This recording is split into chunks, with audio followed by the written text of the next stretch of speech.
First time ko nakita si gold na ganito. Daily chart po ito Yesterday, down lang 2.71% without retracement ang ginawa. Ibig sabihin, diretso to. Pag tinignan mo to sa 1 hour, dire-diretso. Wala man lang pullback o pull up. Wala man lang ganun. First time niya to ginawa. And Asian market yan. Normally, ang gold po, kaya sinasabi nating mabait, normally pag US yan, umaakyat So ngayon, wala. Even now, Asian market, no? Bumababa pa rin po siya. Ang next possible support ni gold is nasa 2267. Yan po yan. Right? Baka mamaya gumawa na naman to ng flag sa 1 hour.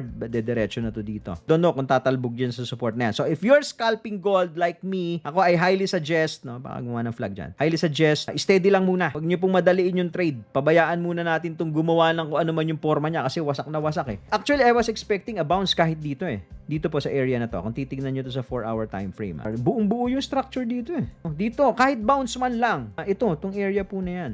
Kaya ito, nag-consolidate saglit Dalawang candle ng 4. Tapos binuhusan na naman tayo. Yan yung sinasabi natin, na trading is a game of probability. Pwedeng mangyari, pwedeng hindi. Okay? But what's important kung makikita ninyo, yung respect dun sa mga levels, If you're actively trading, once kasi na ma-identify mo yan, yung mga levels na yan, alright, makikita mo naman humihinto talaga yung price dun. Very seldom na pag tumama dun sa mga key levels, diretso baba, diba? Tatagusin lang, babastusin lang. Actually, humihinto siya. Minsan may bounce, in this case, walang bounce.